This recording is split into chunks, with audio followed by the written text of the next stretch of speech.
Hello everyone. So today we will be starting the topic that is vapor pressure. Before I start up with the colligative properties, let me tell you what is the meaning of vapor pressure. So let's start. Vapor pressure. So इसमें हम पढ़ेंगे कि vapor pressure का मतलब क्या होता है. So just understand what is the meaning of vapor pressure.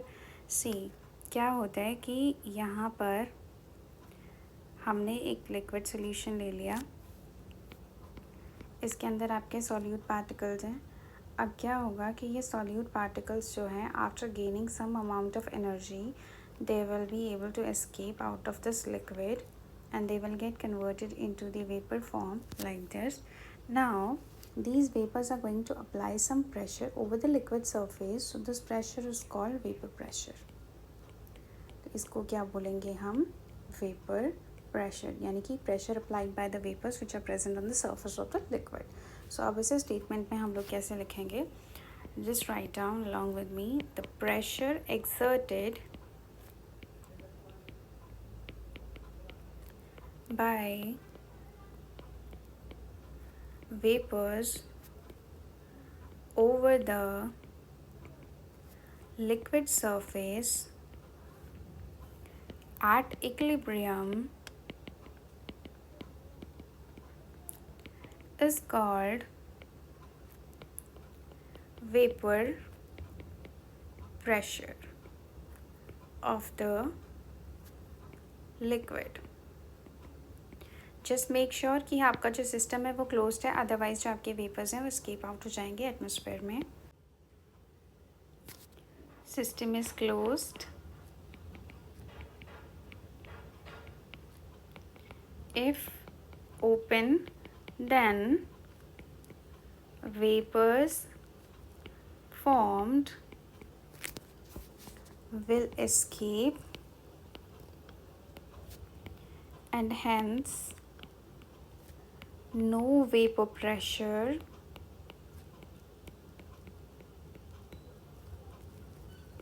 will be observed. Okay, so just try to understand ये पूरा प्रोसेस हो कैसे रहा है. ध्यान से समझने की कोशिश करो. सी व्हाट हैपन्स इज, ये आपके क्या है, गैशियस पार्टिकल्स या कोई भी आप सॉल्यूट पार्टिकल समझ लीजिए. अभी सॉल्यूट पार्टिकल्स हैं. अभी ये किसके अंदर प्रेजेंट हैं? They are present in the liquid. ये आपका क्या है? लिक्विड सोल्यूशन है. और ये आपके क्या है? सॉल्यूट पार्टिकल्स हैं. अब यहाँ पर क्या होगा? After gaining certain amount of energy then they will be able to escape out of this liquid surface. That means they will be having enough energy कि ये लिक्विड सरफेस को छोड़ करके किस की तरफ मूव करेंगे? That is into the gaseous phase. That is it is going to move into the vapour phase. Now see what happens is vapour pressure कैसे फॉर्म होगा? जैसे ही आपके ये जो आपके वेपर्स हैं, that is the liquid particles जो आपके सोल्यूशन के अंदर प्रेजेंट है, अब ये वेपर में कन्वर्ट हो जाएंगे. They will be present at the surface as it is shown in the diagram. So see they are present on the surface only. Now at the surface they are applying some pressure that is called your vapor pressure over the solution. अब एक और term यहाँ पर use हुई है, that is equilibrium. So what does that mean? See equilibrium का मतलब ये है, यहाँ पर क्या हो रहा था? सी ये आपका सॉल्यूशन था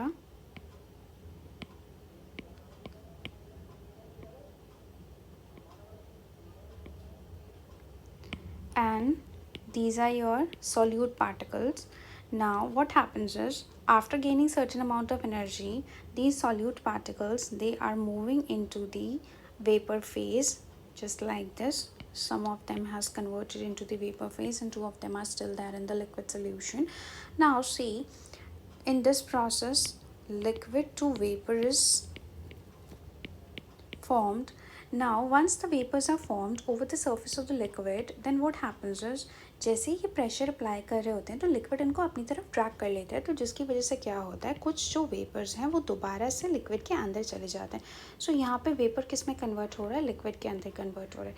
सो ये जो दोनों प्रोसेसेस हैं, that is liquid to vapour and vapour to liquid, ये दोनों क्या है? एक साथ हो रहे हैं. तो जब ये दोनों एक साथ हो रहे होते हैं तो उस स्टेज को हम क्या कहते हैं? इक्विलिब्रियम. सो यहाँ पर भी क्या है, इक्विलिब्रियम स्टेज है, यानी कि ये जो पार्टिकल्स हैं अगर ये अंदर चले जाते हैं तो अंदर से कोई और वाटर ड्रॉपलेट्स जो हैं वो आपकी बाहर आ जाएंगी, लिक्विड से वेपर में कन्वर्ट हो जाएंगी। तो अल्टीमेटली जो भी यहाँ पर आपके वेपर्स रहेंगे, अब ये जो भी प्रेशर यहाँ पर अप्लाई कर रहे होंगे, और ज़रूरी नहीं है कि ये वेपर सिर्फ आपके सॉल्यूट के ही होंगे, ये सॉल्वेंट के भी हो सकते हैं। तो जो भी ये लोग प्रेशर यहाँ पर अप्लाई कर रहे हैं, दिस प्रेशर इज़ कॉल्ड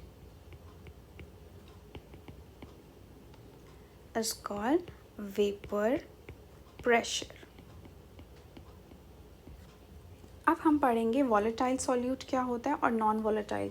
सबसे पहले तो वॉलेटाइल और नॉन वॉलेटाइल का मतलब समझने की कोशिश करो। नॉन वॉलेटाइल क्या होते हैं और वॉलेटाइल क्या होते हैं। सी, नॉन वॉलेटाइल सब्सटेंस वो होते हैं जिनके वेपर्स इजीली नहीं बनते हैं, ठीक है, जिनके वेपर्स, अभी आपको आपके लेवल पे इतना समझना है, whose vapors will not form, or you can say will not evaporate। और वॉलेटाइल सब्सटेंस वो होते हैं जिनके रेडिली क्या होंगे, वेपर्स बन जाएंगे। whose vapors are formed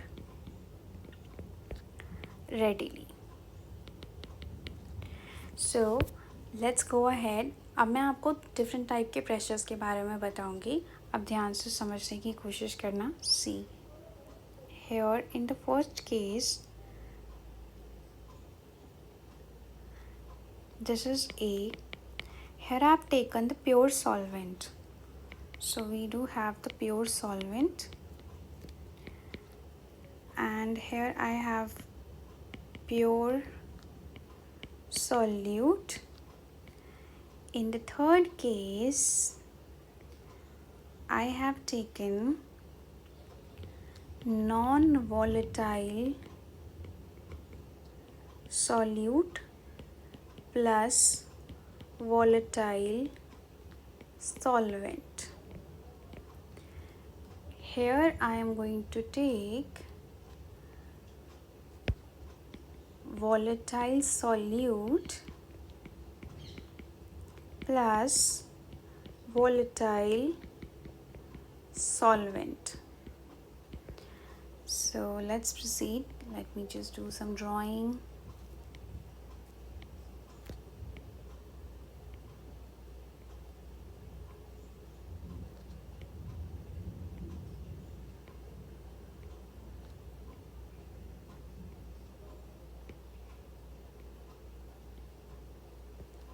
okay, यहाँ पे क्या है, हमारे पास प्योर सॉल्वेंट प्रेजेंट है, यहाँ पे क्या है, हमारा प्योर सॉल्यूट प्रेजेंट है, और यहाँ पर सॉल्यूट और सॉल्वेंट दोनों प्रेजेंट हैं। ओके, सो मैं एक डिफ्रेंशिएशन के लिए काम करते हैं कि प्योर सॉल्यूट यानी कि सॉल्यूट पार्टिकल्स को हम रेड कलर दे देते हैं।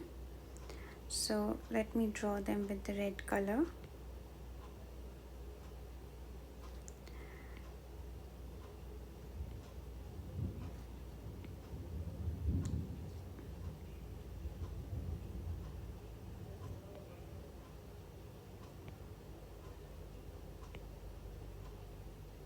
Okay, now see what is happening here. जब प्योर सॉल्वेंट है तो इसके अंदर क्या है, सारा का सारा जो सोल्यूशन, सारा का सारा जो ये आपका सॉल्वेंट है, ये किससे कवर्ड है, सॉल्वेंट पार्टिकल से कवर्ड है, यानी कि इसके अंदर जितने भी पार्टिकल्स हैं वो किसके हैं, entire surface is covered by the solvent particles, all of them are solvent particles. यहाँ पर क्या होगा, अब आप इसको थोड़ी सी हीट प्रोवाइड करोगे, थोड़ा सा टेम्परेचर प्रोवाइड करोगे, तो अल्टीमेटली यहाँ पर कुछ वेपर्स फॉर्म हो जाएंगे, किसके, सॉल्वेंट पार्टिकल्स के, यानी जो भी आपने सॉल्वेंट लिया है उसके वेपर्स फॉर्म होंगे। सिंस यहाँ पर कोई भी और सॉल्यूट प्रेजेंट नहीं है, so that is the reason कि जो भी यहाँ पर प्रेशर अप्लाई होगा उस प्रेशर को हम क्या बोलेंगे, P not of. So PA naught means pure component is there So this is the pressure of pure component. किसका प्रेशर है ये? प्योर कंपोनेंट का. और कौन से कंपोनेंट की बात कर रहे हैं हम यहाँ पे? सॉल्वेंट के बारे में बात करें, तभी नॉट का साइन लगा.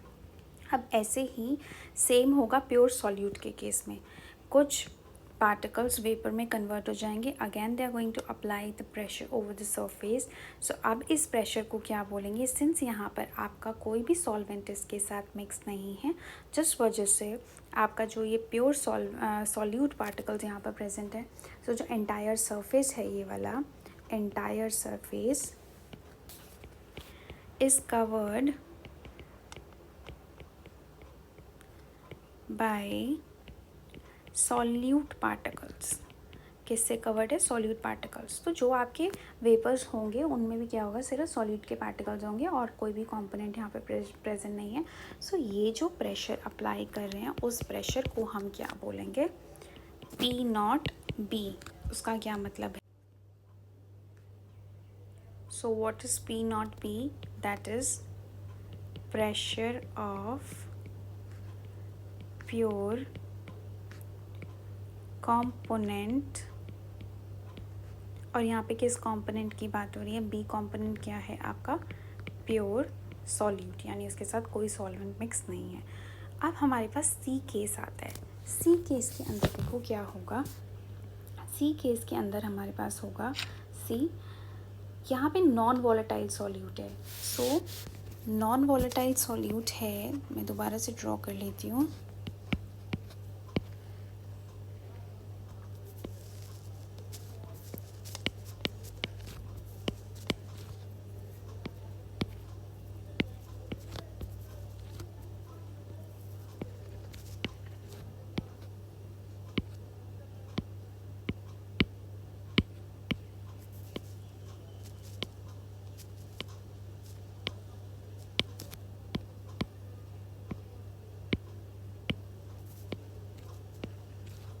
Okay, so this was your solvent particle and ये क्या थे आपके solute particles. यहाँ पर क्या होगा? आप देखो, हमने क्या लिया है? नॉन वॉलेटाइल सॉल्यूट लिया है, यानी कि क्या? इसके वेपर्स नहीं बनेंगे. Vapours will not form. ऐसा नहीं है बनेंगे ही नहीं, under normal conditions will not form. अब इसमें क्या होगा कि जो भी वेपर्स बने वो किसके हैं? सॉल्वेंट पार्टिकल्स के हैं. तो ये भी कुछ यहाँ पर प्रेशर अप्लाई कर रहे होंगे. लेकिन अब मैं पी नॉट यूज़ नहीं करूँगी इसके लिए. सॉल्वेंट के लिए हम ए यूज़ करते थे और इसके लिए हम बी यूज़ करते थे. अब मैं पी नॉट यूज़ इसलिए नहीं करूँगी क्योंकि अभी क्या है, इनिशियली सॉल्वेंट अकेला नहीं था, उसके साथ क्या था? सॉल्यूट भी प्रेजेंट था. तो we will be calling it as partial pressure of component A. तो जब भी आप किसी मिक्सचर में प्रेजेंट होते हो तो हम बोलते हैं पार्शियल प्रेशर. ठीक है. ऐसे ही अब बात करेंगे हम किसकी? डी पार्ट की. डी के अंदर क्या हो रहा है, ध्यान से समझने की कोशिश करो.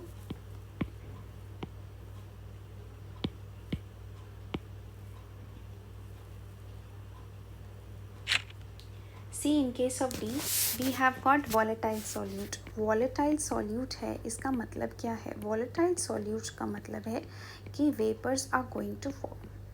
Vapors will form. और आपका volatile solvent तो है ही. So volatile solvent क्या है? इसका मतलब कि इसके भी vapors form होंगे. तो इसके केस में क्या होगा?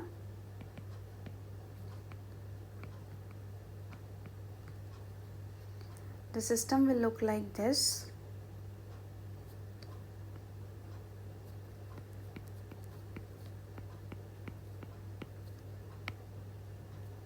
Some particles of solvent and some particle of your solute will be there.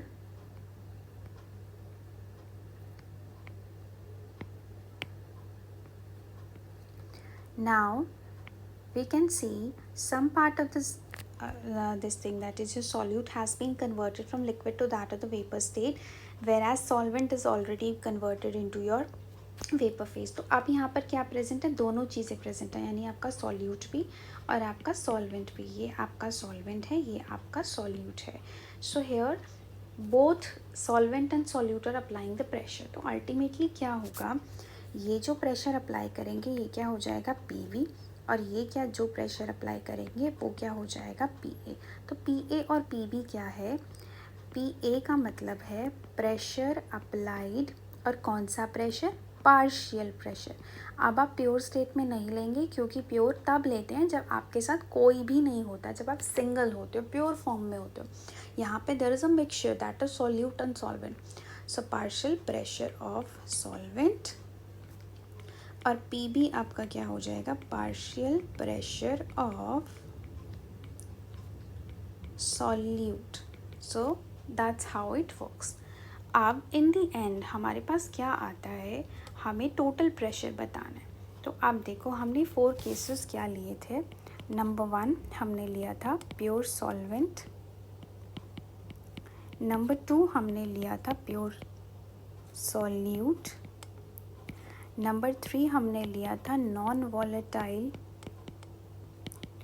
Solute plus solvent, और नंबर 4 हमने लिया था volatile solute plus solvent. See here हमें बताना है कि what is the total pressure that is acting on the surface. तो pure solvent है तो सॉल्वेंट के पार्टिकल्स होंगे, the total pressure will be P A naught, here it will be P A naught B, but here it will be P A and hair it will be P B. ये क्या है, pressure of pure component of A, और ये क्या है, pressure of pure component of B. और ये P A क्या है जिसमें नॉट नहीं लगा हुआ है, that is the partial pressure of solvent particles in vapor phase। और इसे सिंपली ऐसे भी लिख सकते थे आप, पार्शियल प्रेशर ऑफ कंपोनेंट ए। और ये क्या हो जाएगा आपका, partial pressure of solute particles in vapor phase, or simply you can say partial pressure of component B, that is your solvent. So that's how we perform the that's how we calculate this part, that is your pressure over the liquid surface. Now the question is कि vapor pressure किस किस factors पे depend करेगा. So today we are going to study about this as well, that is the factors on which the vapor pressure is going to depend. So let's go ahead. Factors affecting vapor pressure of the liquid are, so number 1 factor आता है हमारा nature of the liquid. Nature of the liquid, before I write, let me explain. Weaker the intermolecular forces, greater is the amount of vapors formed. इसका मतलब क्या है, इसका मतलब ये है कोई भी अगर आप लिक्विड लेते हो उसके अंदर उसके जो इंटरमोलिकुलर फोर्सेस ऑफ अट्रैक्शंस हैं, अगर वो बहुत ज़्यादा वीक होंगे तो थोड़ी सी एनर्जी में वो क्या होंगे, ब्रेक डाउन हो जाएंगे, और easily they can escape out the liquid surface and they will move to the vapour phase. So more vapors, more will be the vapor pressure. So vapor pressure will increase as if there are intermolecular forces of attraction is very weak for the liquids. So suppose I'm taking two liquids. So here intermolecular forces are weak, and here intermolecular forces are strong. तो इस case में क्या होगा, अगर बहुत ज़्यादा week है तो क्या होगा, इनके बीच में जो एनर्जी है जिसकी वजह से ये बॉन्डेड है वो क्या होगा, ईजिली कट डाउन हो जाएगी and they will B readily converted into the vapour phase. यहाँ पर क्या होगा, मोर वेपर्स विल बी देयर, और यहाँ पर इंटरमोलिकुलर फोर्सेस क्या है, स्ट्रॉन्ग है तो जो इनके बीच का फोर्स है, it requires large amount of energy to break intermolecular forces, जिसकी वजह से वो रेडिली वेपर स्टेट में कन्वर्ट नहीं हो पाएंगे. तो यहाँ पे less vapours will be there. अगर यहाँ पर लेस वेपर्स रहेंगे तो क्या होगा, more vapour means more vapour pressure, less vapors means less will be your vapor pressure. So I believe you'll be able to understand this concept. That is how it is depending upon the nature of the liquid. So let me just underline this. Okay, let's proceed to the next part, that is temperature. So that's one of the easiest one. Temperature पे कैसे depend करेगा, temperature simple सी बात है, अगर आप ज़्यादा energy दोगे तो पार्टिकल ज़्यादा एनर्जाइज हो जाएंगे और वो जल्दी लिक्विड से वेपर स्टेट में कन्वर्ट हो जाएंगे, और जितने ज़्यादा वेपर होंगे उतना ज़्यादा वेपर प्रेशर होगा. So for a particular liquid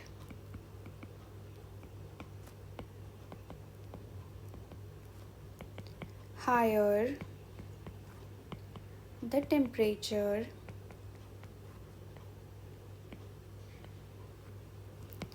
more will be the vapor pressure. The reason for this is,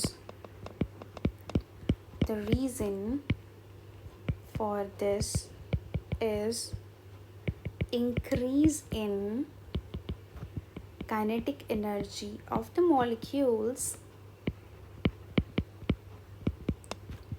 to leave the surface of liquid easily to come into the vapor state. But we cannot say that it is going to directly proportional to that. That means कि आप जैसे जैसे temperature बढ़ा रहे हो वैसे वैसे pressure बढ़ता जाएगा. That is vapor pressure. So there is a graph for them. See, the graph is between the vapor pressure and temperature. So graph looks like this. So here vapor pressure is increasing and here temperature is increasing. Now just make sure they are not directly proportional to each other. That means if you double the temperature, vapor pressure will also double. So that is not happening. So let me write, they are not directly proportional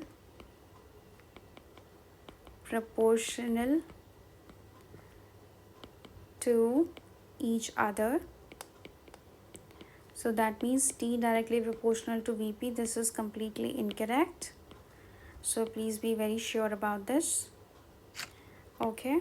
So क्योंकि अगर ऐसा होता तो इसका मतलब ये होता, it means on doubling temperature vapor pressure will also double, लेकिन ऐसा नहीं होता है. ओके सो इसके लिए एक इक्वेशन हमें दी गई थी, दैट इज़ द प्रेशर और टेम्परेचर के लिए. So see that equation is your Clausius Clapeyron equation. Effect of temperature on vapor pressure of a liquid is given by Clausius-Pion equation, that is natural log P2 upon P1 is equals to delta H by R 1 upon T1 minus 1 upon T2. सो यहाँ पे P2 क्या है आपका final pressure, P1 क्या है आपका initial pressure. So P2 is your final pressure, P1 आपका क्या है इनिशियल प्रेशर, और डेल्टा H आपका होता है एंथैल्पी ऑफ वेपराइजेशन, यानी कितनी एनर्जी आपको लगती है उसको वेपराइज करने में, यानी वेपर्स को बनाने में. इसको हम ये भी बोलते हैं that is your latent heat of vaporisation. So that's the amount of energy or enthalpy that must be added to a liquid substance to get it converted into the gaseous state. So R आपका क्या होता है gas constant. Okay, so let me just define latent heat also, जिन लोगों को नहीं पता.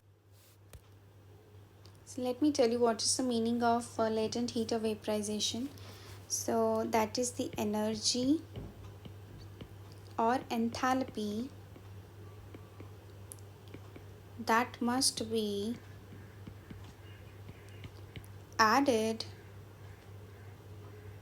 to the liquid substance in order to get it converted into the gas.